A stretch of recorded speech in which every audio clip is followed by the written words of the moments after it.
What if you woke up tomorrow and everyone around you swore you were different, not sick, not changed, replaced? What if your own reflection moved half a second too late? What if your spouse looked at you and said, "You're not the person I married," and meant it literally? These 10 documented cases will make you question whether the person you are right now is the same person who started reading this sentence. Let's begin. Imagine waking up tomorrow in your own bed, beside your own spouse, in the house you've lived in for over a decade. Everything looks the same, everything feels familiar, but the moment you open your eyes, something is different. Not the room, not the furniture. You, and worse, everyone around you knows it too. This is exactly what happened to Harold Whitmore in the summer of 1954, and what his wife discovered that morning would haunt her for the rest of her life.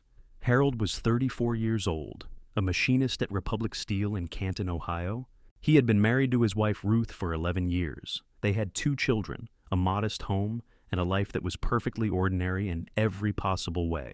But on the morning of June 14, 1954, Ruth woke up and immediately knew something was wrong. It started with a birthmark. Harold had a small brown mark on his left shoulder, just below the collarbone. Ruth had traced it with her finger 1,000 times. But that morning, the birthmark had moved. It was now 3 inches lower, closer to his chest. Ruth blinked, convinced she was still half asleep, but the mark didn't move back. Then came breakfast. Harold sat down at the piano in the living room and began to play.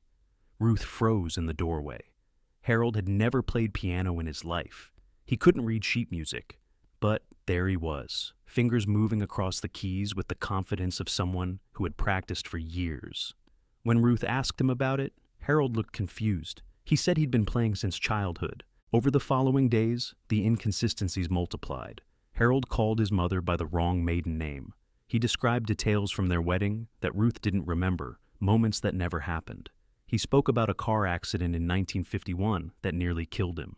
But Harold had never been in a car accident. Ruth checked. No hospital records, no insurance claims, no scars. Yet Harold remembered it vividly, as if it had shaped his entire life. A doctor examined him. The results were disturbing. Harold's teeth showed slight misalignment that hadn't existed before. An X-ray revealed an old fracture in his left wrist, completely healed. Yet Harold had never broken that bone. At least, not the Harold that Ruth married. But the most chilling moment came when Harold described something impossible. He remembered dying. He said it happened at a company dinner in 1953. He choked on a piece of steak.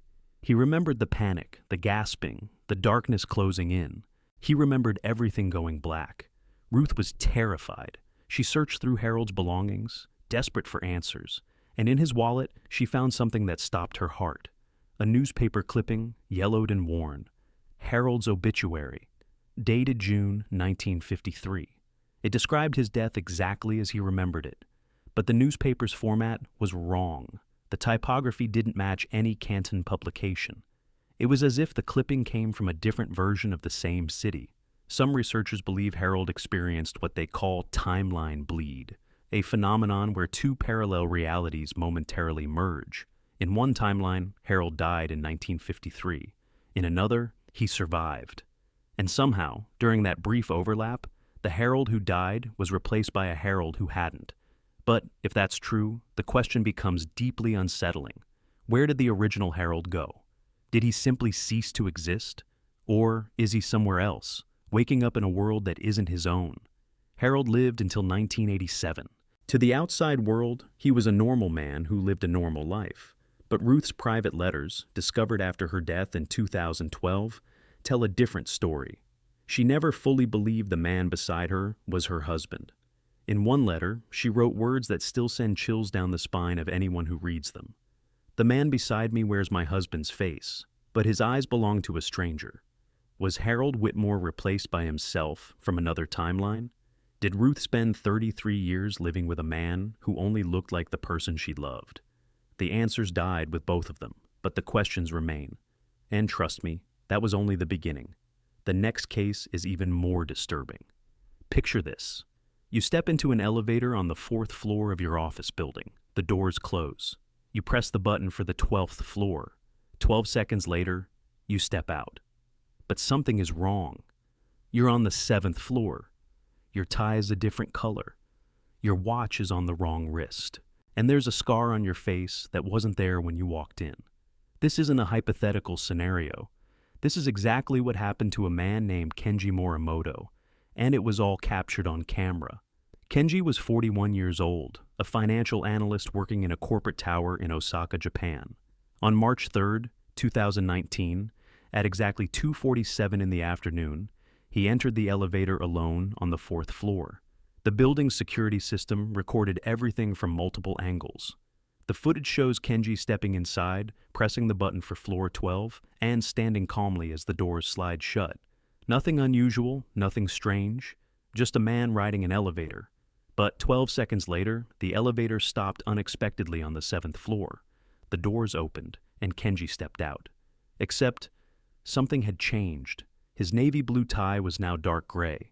His silver wristwatch, which had been on his left wrist moments earlier, was now on his right, and running along his jawline was a visible scar that hadn't existed when he entered.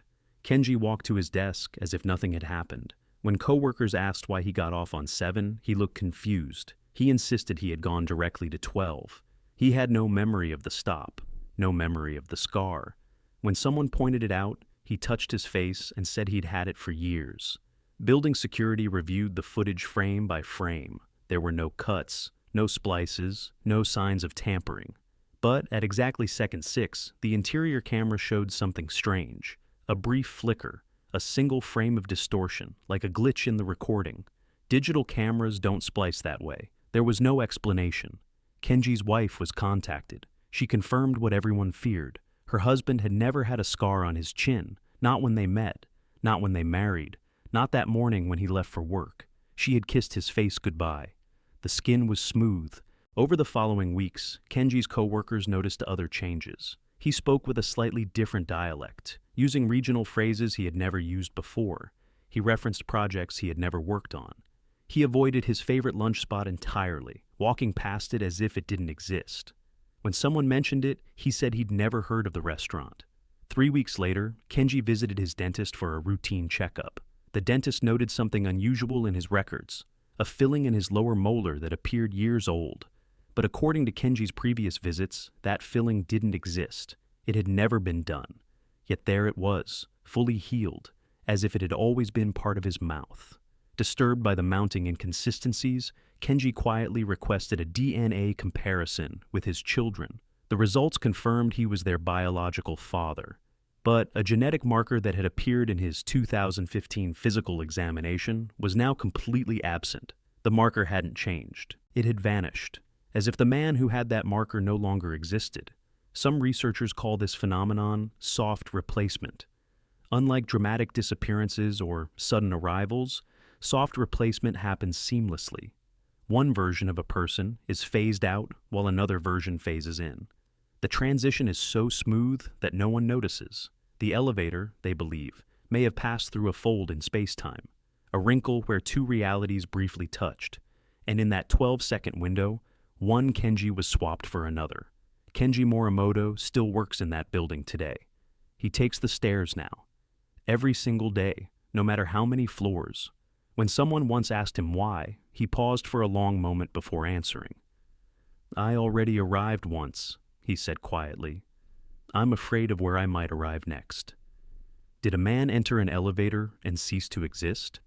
Did another version of him step out in his place? And if it happened to Kenji, how would you ever know if it happened to you? The next case might give you an answer you're not ready to hear. Imagine you're a pilot soaring through the frozen skies above Siberia. Below you, nothing but endless white wilderness. Above you, the thin edge of the atmosphere. Your instruments are steady. Your radio crackles with routine chatter. And then, without warning, everything goes silent. The world disappears. When you wake up 3 days later, you carry memories of a future that hasn't happened yet. And the blood running through your veins is no longer your own.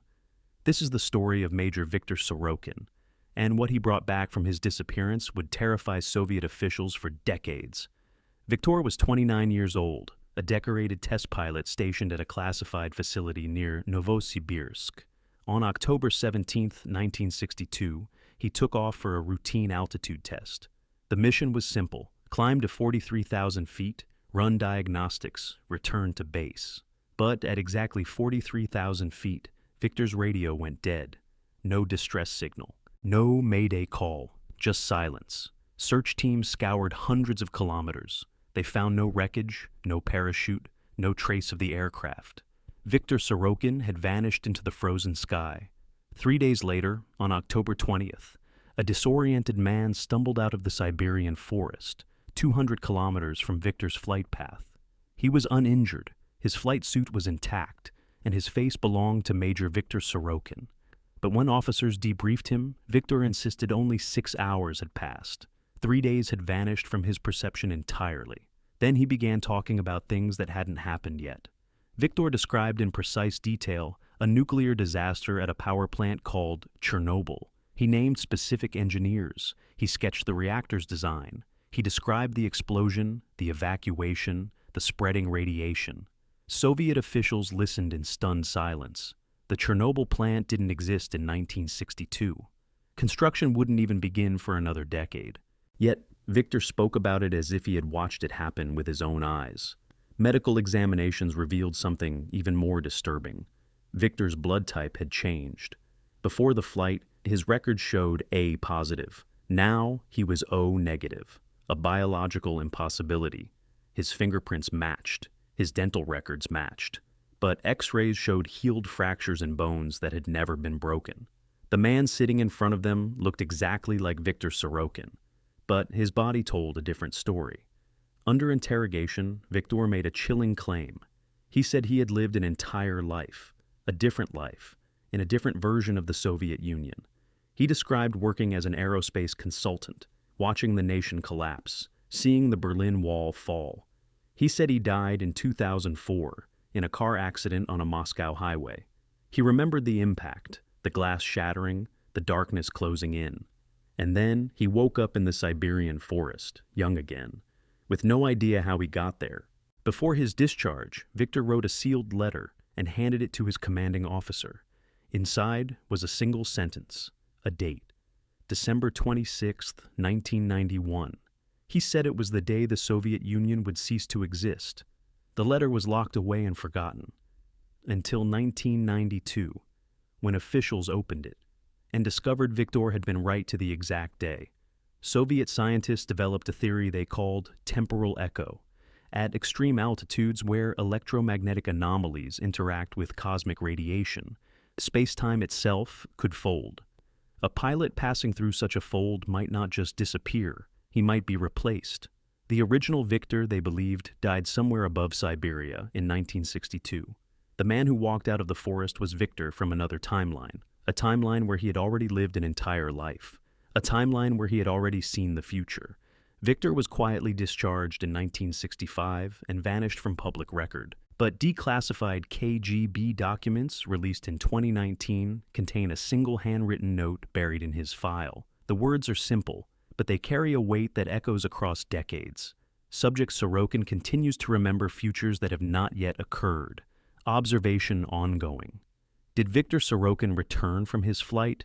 Or did someone else come back wearing his face? And if the Soviets were still watching him, what else did he know that they were afraid to hear? The next case takes this mystery even deeper into the unknown. Imagine you've known someone your entire life, not just known them, but shared everything with them. The same womb, the same face, the same childhood. Now, imagine waking up one morning and realizing that person is gone, not dead, not missing, just gone, replaced by someone who looks exactly like them, but isn't. This is what happened to Olivia Clark, and the stranger who took her sister's place was wearing Emma's face. Emma and Olivia were identical twins, 28 years old, living together in a flat in Kensington, London. They had been inseparable since birth. They finished each other's sentences. They shared memories so intertwined that sometimes they couldn't remember who had experienced what. They were, in every meaningful sense, two halves of the same person. On the morning of April 7th, 2017, Olivia came downstairs to find Emma sitting at the kitchen table, writing in her journal. Nothing unusual, except Emma was writing with her left hand. Emma had been right-handed her entire life. Olivia watched for a moment, confused, then asked why she had switched hands. Emma looked up, genuinely puzzled. She said she'd always been left-handed. She didn't understand the question. Olivia felt a cold wave of unease wash over her. She decided to test her sister. She asked about their childhood dog. Emma smiled and described a golden retriever named Max, but they had never owned a golden retriever.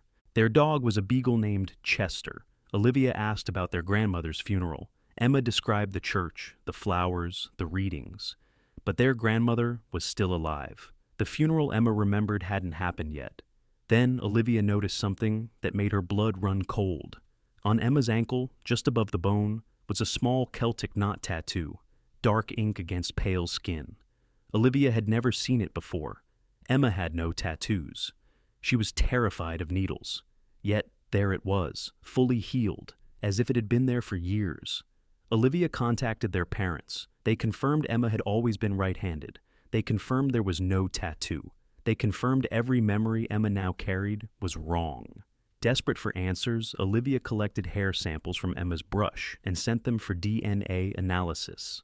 The results came back with a note from a confused geneticist. The samples were consistent with an identical twin, but the mitochondrial markers showed subtle variations. Variations that shouldn't exist between true identical twins. The scientist wrote a single haunting sentence. "This is consistent with a twin, but not the same twin." Olivia searched Emma's room for anything that might explain what was happening. And then she found Emma's journal. The entry from April 6th, the night before the change, ended mid-sentence. The words simply stopped, as if Emma had vanished while writing. The entries after that date continued in similar handwriting, but not identical. The new script was slightly slanted, slightly more compressed, as if someone had learned to mimic Emma's hand, but couldn't quite perfect it. Some researchers believe identical twins exist in a state of quantum entanglement. Their genetic signatures are so similar that they resonate across parallel realities. This makes them uniquely vulnerable to what theorists call timeline overlap. In moments of resonance, one twin can be swapped with their counterpart from another timeline. The original doesn't die. They simply continue existing somewhere else, and the replacement steps in seamlessly, carrying memories of a life they never lived here. Emma and Olivia still live together. They still share meals. They still talk late into the night. But Olivia keeps a photograph from their childhood on her nightstand. Every morning, she checks it. She studies the faces. She looks for changes. So far, the photograph remains the same. But Olivia says she's waiting, because if it happened once, it can happen again. And next time, she might not notice until it's too late. Did Emma Clark get replaced by herself from another timeline? And if your own twin couldn't tell the difference, how would anyone ever know? Most people watching right now still aren't subscribed. If these cases are making you question what's real, you don't want to miss what comes next. Subscribe now, because case 6 might be the one that changes everything. Picture the most precious photograph you own. Maybe it's from your wedding day. Maybe it's a moment frozen in time that means everything to you. Now imagine waking up one morning, glancing at that photograph, and realizing it's changed. Not damaged, not faded, changed. A completely different image staring back at you. And when you turn to your spouse and ask what happened, they look at you like you've lost your mind. Because to them, nothing has changed at all. This is what happened to Mariana Ferreira, and what she discovered would make her question every memory she ever had. Mariana was 33 years old, living in São Paulo, Brazil, with her husband Lucas. They had been married for 8 years. On their mantel sat a framed photograph from their wedding day. Mariana's favorite image. The two of them kissing beneath a stone archway covered in white flowers, golden light falling across Lucas's face. She had looked at that photograph 1,000 times. She could describe every detail with her eyes closed. On September 12th, 2015, Mariana walked past the mantel and stopped. The photograph was wrong. It showed her and Lucas cutting their wedding cake. Same dress, same venue. But a completely different moment. The archway was gone. The kiss was gone. The golden light she remembered so vividly had never been captured. She turned to Lucas, her voice trembling. Where was their real wedding photo? Lucas looked at her with genuine confusion. That was their real wedding photo. It had always been that image. He didn't understand what she was talking about. Mariana contacted their wedding photographer. He checked his archives and confirmed he had shot the cake-cutting photo. He had no record of any archway shot, no negatives, no digital files. The photograph Mariana remembered didn't exist anywhere. Yet her memories were impossibly vivid. She could describe the texture of the stone, the scent of the flowers, the exact angle of Lucas's smile. Over the following weeks, Mariana noticed other inconsistencies. A book on her shelf she didn't remember buying, a small scar on her knee she couldn't explain, a childhood friend named Carolina, whom her parents insisted had never existed. Each discovery felt like a crack spreading through glass. She visited a neurologist, no disorders, no anomalies. A psychologist suggested confabulation. But Mariana's memories were too detailed, too consistent, too real. Then she found the box. It was in her attic, tucked behind old suitcases. A small cardboard box labeled in her own handwriting with the date, September 11th, 2015. The day before she noticed the photograph had changed. She had no memory of placing it there. Inside was a single piece of paper, a note written in her own hand. If you're reading this, I don't know if I'm still me. Check the wedding photo. Mariana stared at the words. She hadn't written this. She had no memory of this box, this note, this warning. Yet the handwriting was unmistakably hers. Some researchers believe that when a person is replaced by an alternate version of themselves, fragments of the original consciousness may briefly persist. They call it residual consciousness bleed, a final flicker of awareness before the replacement becomes complete. In that brief window, the original self might sense what's coming. They might leave warnings, messages, proof that they existed before they're overwritten entirely. The Mariana who wrote that note knew something was wrong. She knew she might not survive the night, and she left a message for whoever would wake up in her place. Today, Mariana keeps a daily journal. Every morning, she photographs objects in her home, the books on her shelves, the pictures on her walls, the scars on her body. She compares them to the previous day's images. She checks for changes. She documents everything. "If I'm ever replaced again," she said in an interview, "at least there will be proof. At least someone will know I was here." Did Mariana Ferreira get replaced by herself from another timeline? And if the original Mariana saw it coming, does that mean you could too? The next case suggests the answer might be more terrifying than you think. Imagine knowing you're disappearing, not dying, not fading away from illness, but being erased, replaced, overwritten by someone else wearing your face. Now, imagine documenting every moment of that process, leaving behind a record of your own erasure, hoping someone will read it before the person who takes your place destroys the evidence. This is the story of Dr. Heinrich Voss, and his journals remain one of the most disturbing documents ever written by a man who knew he was running out of time. Heinrich was 52 years old, a theoretical physicist at the University of Munich. His specialty was quantum field theory and temporal mechanics. In January of 1987, something began happening to him, something he couldn't explain. He started experiencing what he called discontinuities, brief moments where he felt like a passenger in his own body, seconds where his thoughts seemed to belong to someone else. At first, he dismissed it as stress, overwork, too many late nights in the laboratory. But the episodes intensified. He would reach for his coffee cup and hesitate, as if his hand wasn't sure how to perform the motion. He would hear his name called and respond a fraction of a second too late, as if he was remembering how to be himself rather than simply being himself. His wife noticed the changes. She told him he seemed distant, unfocused, like he was listening to a conversation she couldn't hear. His colleagues noticed too. Heinrich occasionally referenced equations he had never published. He mentioned conferences he had never attended. He spoke about research projects that didn't exist in any university record. Heinrich began keeping a journal. Every day he documented times, dates, and specific sensations. He described feeling thinned out, stretched, as if his existence was becoming less substantial with each passing hour. He theorized that he was experiencing temporal phase displacement, a gradual slippage from one timeline into another, not instantaneous, not dramatic, but slow, methodical, like one signal being tuned out while another was tuned in. He left detailed instructions for his wife. If his handwriting changes, he wrote, "I am no longer myself.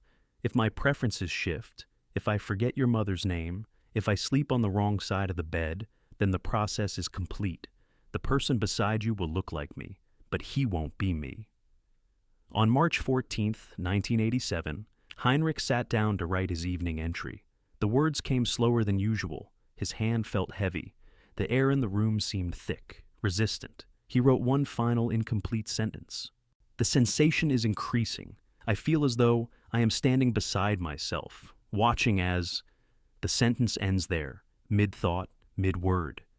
As if Heinrich simply stopped existing in the middle of writing. The next entry is dated March 15th. The handwriting is different, more angular, more compressed. But the signature at the bottom reads Heinrich Voss. This new Heinrich expresses confusion about the journal. He doesn't understand why he's been keeping it. He has no memory of the previous entries. He writes as though he has just woken up in a life that doesn't quite fit. His wife documented the changes. He suddenly preferred coffee instead of tea. He slept on the opposite side of the bed. He didn't recognize their wedding china. The man in her home looked exactly like her husband. But his soul belonged to someone else. Heinrich Voss died in 2003, but his widow never called it his death. She called it the second departure. When asked what she meant, she gave an answer that still haunts everyone who hears it. The man I buried wasn't the man I married. He left in 1987. He just forgot to take his body with him. Did Heinrich Voss document his own replacement? Did he leave behind proof that he was slowly being overwritten by another version of himself? And if it happened to him, how would you ever know if it was happening to you? We're halfway through, and the cases only get more disturbing from here. If you're not subscribed yet, now is the time. Hit that button. Because the next story might just keep you awake tonight. Imagine you're 7 years old. You wake up screaming in the middle of the night, drenched in sweat, your heart pounding against your ribs. But you're not having a nightmare. You're remembering a life you haven't lived yet. Remembering your father's death. Remembering the exact date, the exact road, the exact moment the truck came around the corner. Now imagine trying to warn everyone, and no one believes you. This is what happened to Michael Brennan, and what he knew would take 6 years to prove him right. Michael was 7 years old in the fall of 1973. He lived with his parents in a small house outside Scranton, Pennsylvania. He was a quiet boy. Average grades, shy disposition, nothing remarkable, nothing unusual, until the night of October 4th. His mother heard him screaming just after midnight. She rushed to his room and found him sitting upright in bed, eyes wide, face pale. He kept repeating the same words. I came back. I came back. I came back. She held him until he stopped shaking. She assumed it was a nightmare. But when morning came, Michael was different. His accent had shifted slightly. His vocabulary had expanded dramatically. He used words a 7-year-old shouldn't know. He refused to ride in his father's blue Ford pickup truck. When asked why, he said only one thing. That truck is going to kill him. Over the following weeks, Michael displayed knowledge that terrified his parents. He solved algebra problems his older cousins couldn't complete. He discussed historical events with unusual precision. He named family members who hadn't been born yet, describing their faces, their personalities, their birthdays. His mother found him one afternoon sketching a detailed drawing. A blue pickup truck crumpled against a logging truck on a snowy road. Route 307 was written at the bottom in shaky handwriting. His parents took him to doctors, psychologists, a priest. No one could explain it. A university professor interviewed Michael and left visibly disturbed. The boy's knowledge was too precise, too specific, too impossible. Michael described a life he called before, a life where he grew up, went to college, became an engineer, a life where he watched his father die in a car accident on January 14th, 1979. He described the impact in horrifying detail, the sound of metal folding, the glass exploding inward, his father's face in the moment before everything went dark. He said he went to sleep one night as an adult and woke up as a child again. But something was wrong. The world felt slightly different, as if he had landed somewhere almost identical, but not quite the same. Handwriting analysts examined Michael's journals. The results were disturbing. His motor control patterns were inconsistent with a 7-year-old. The pressure, the rhythm, the flow of letters matched an adult who had been writing for decades. As if the hand belonged to a child, but the mind guiding it did not. Michael begged his father not to drive Route 307 in winter. For years, his father listened. But on January 14th, 1979, a snowstorm hit Scranton. Michael's father decided the warnings were nonsense. He took the truck out onto Route 307. A logging truck lost control on an icy curve at exactly the location Michael had drawn 6 years earlier. It crossed into the oncoming lane. Michael's father swerved at the last possible second. The truck missed him by inches. He survived.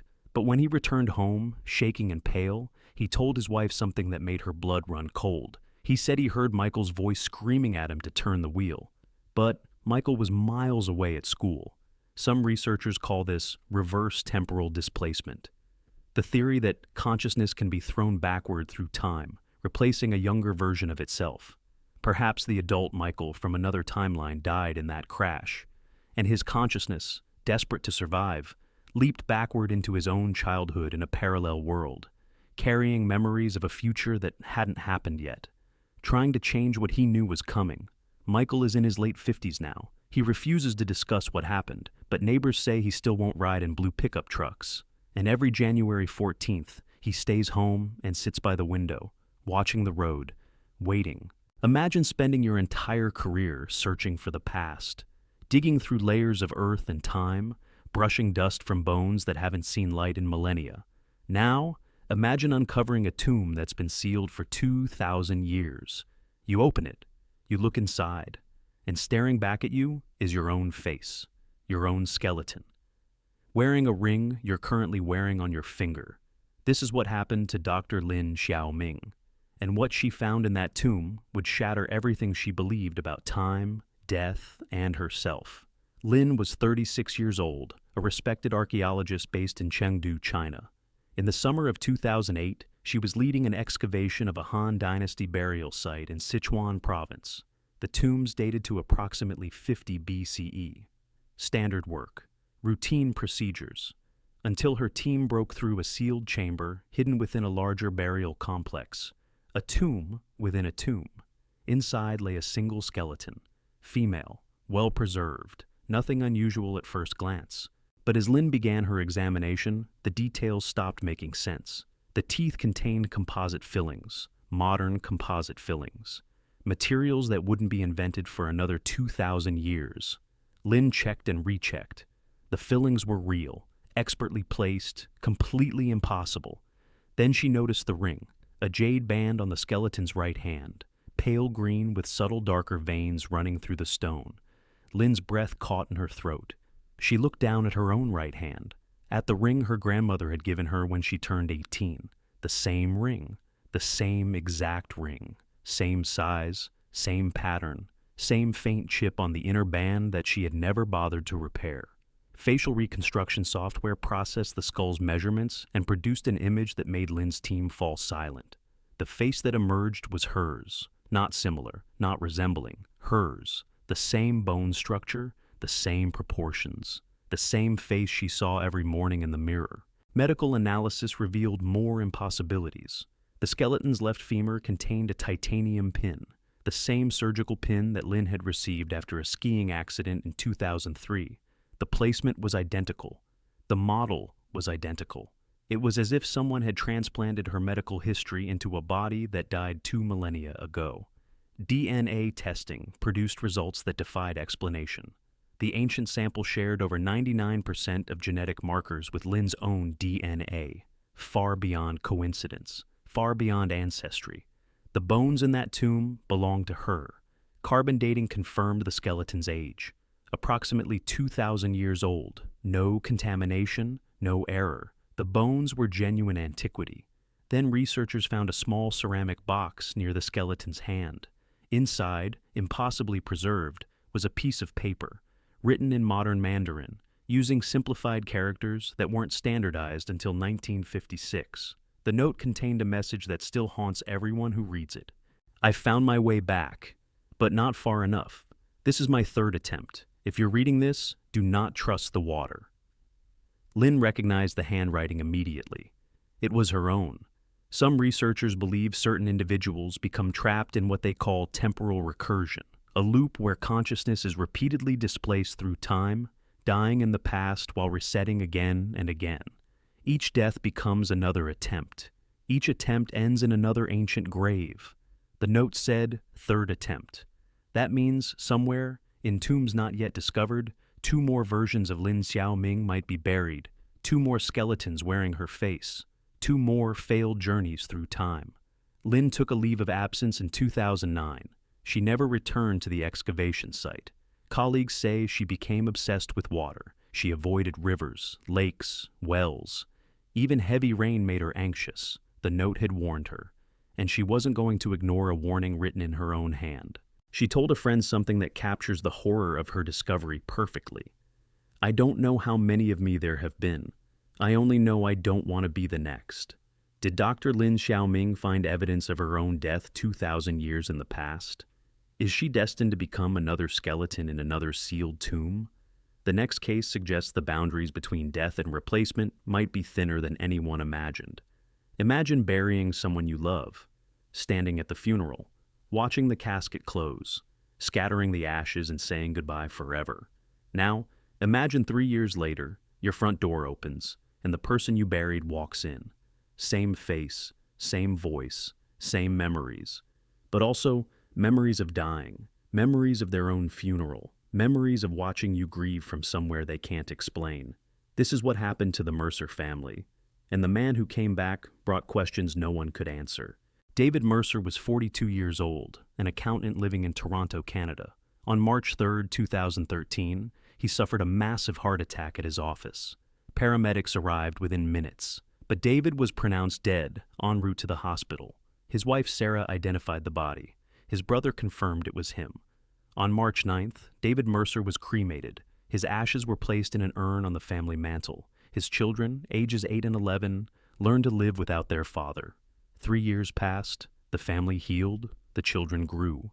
And then, on September 14th, 2016, a man walked through the front door of the Mercer home. Sarah collapsed the moment she saw him. The man standing in her kitchen was her dead husband. Same height, same build, same face she had kissed goodbye 1,000 times. Her children didn't recognize him at first. They had been so young when he died, but his fingerprints matched David Mercer's records exactly. His DNA matched samples taken from the deceased. The man in their kitchen was, by every measurable standard, the same man they had buried.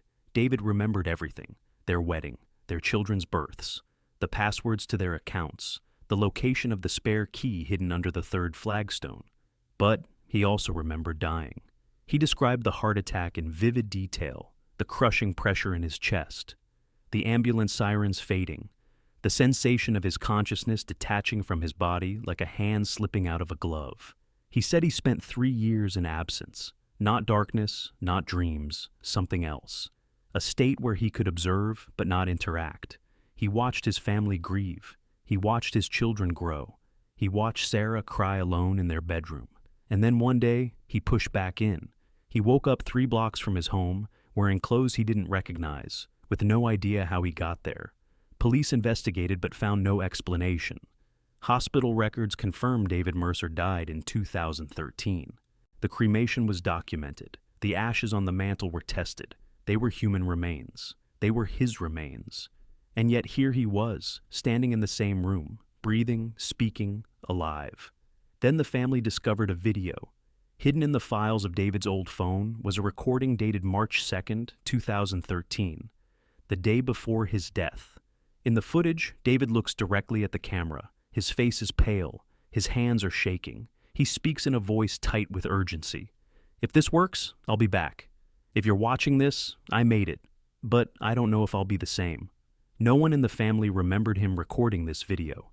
David himself had no memory of it. Digital forensics confirmed it was authentic, recorded on his phone, never accessed until 2016. A message from a dead man to a future no one expected. Some researchers believe consciousness doesn't end at death. They call it consciousness transfer. The theory suggests that, at the moment of death, awareness may leap to an alternate version of itself in a nearby timeline. David's death may have created a vacancy, and a version of David from another reality may have filled it. A David who also died. A David searching for somewhere to exist. David Mercer lives with his family today. He goes to work. He attends his children's events. But he admits nothing feels entirely real. His wife says she loves him, but she keeps his ashes on the mantle, a reminder of the man she buried, a question that never goes away. "I don't know who came back," she once said quietly, "but I know who didn't." Imagine filming yourself every single day for an entire year, every morning, same time, same place, same routine. Now, imagine watching those videos back and discovering something terrifying. The person at the end of the year isn't quite the same person who started. The face has shifted. The voice has changed. The handwriting in the background doesn't match. And the most disturbing part, you never noticed it happening. This is the story of Sarah Cole. And what she accidentally documented might be the most chilling evidence of replacement ever recorded.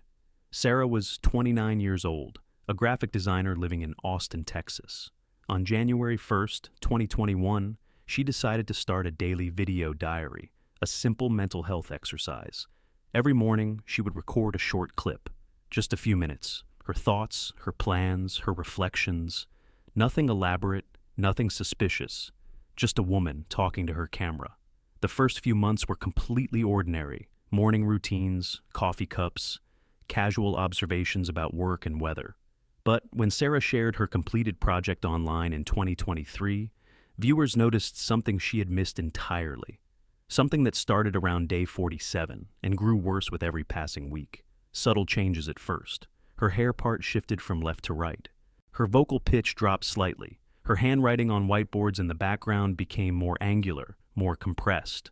By day 120, observers noticed her moles had moved position. A birthmark on her neck had migrated half an inch. Her eye color appeared fractionally lighter, as if someone had adjusted a setting that shouldn't be adjustable. Sarah noticed nothing. She reviewed her old videos and saw no differences. To her, she looked exactly the same. But to everyone else, the transformation was undeniable. Internet analysts performed frame-by-frame comparisons. Facial recognition software confirmed consistent drift. By day 200, the Sarah in the videos shared only 94.6% facial geometry with the Sarah from day 1, a variation far beyond natural aging, far beyond weight fluctuation, far beyond anything that should be possible in 6 months. Biometric analysis revealed her voice had shifted by 3.2 hertz over the course of the project, imperceptible to human ears, but measurable, documented, real. Handwriting experts noted gradual changes in pressure, slant, and letter formation. The patterns were consistent with a different person, slowly learning to mimic the original. Then came day 287, the day everything changed. Sarah found a note tucked into her journal, written in handwriting almost identical to her own. The message was brief, terrifying, impossible. "You are not the first. There have been 4 before you. The next shift comes soon. Leave a message for whoever follows." Sarah had no memory of writing the note. Handwriting analysis matched it to the day 287 version of herself, not the day 1 version. A different Sarah had written it, a Sarah she didn't remember being. She searched her apartment and found 3 more notes hidden throughout, behind books, under furniture, inside jacket pockets, each written in slightly different handwriting, each left by a previous version of herself. The oldest note was dated 2019, 2 years before she ever started filming. Researchers call this gradual replacement cascade, the most terrifying theory of all. It suggests replacement isn't a single dramatic event. It's a continuous process. Alternate selves filter in slowly, overwriting the original across months or years. The shifts are so subtle that no one notices. Not friends, not family, not even you. Sarah stopped filming on day 365. Her final video shows her looking directly into the camera. Her voice is calm, her face is steady, but her words carry a weight that lingers long after the recording ends. "I don't know who started this project. I don't know if I'm the same person who will watch it. But whoever you are, whoever comes next, leave a note. Let them know they're not the first." She paused, looked down at her hands, and whispered the words that haunt everyone who hears them. "I wonder how many of me there have been." So, here's the question you need to ask yourself. How do you know you're the same person who started this video? How do you know you weren't replaced last night, last week, last year, and simply inherited the memories of someone who no longer exists? The evidence says it's possible. The cases say it's happened before. If this video changed how you see yourself, subscribe, because next time we go even deeper. Stay aware, stay alert, and check the mirror twice.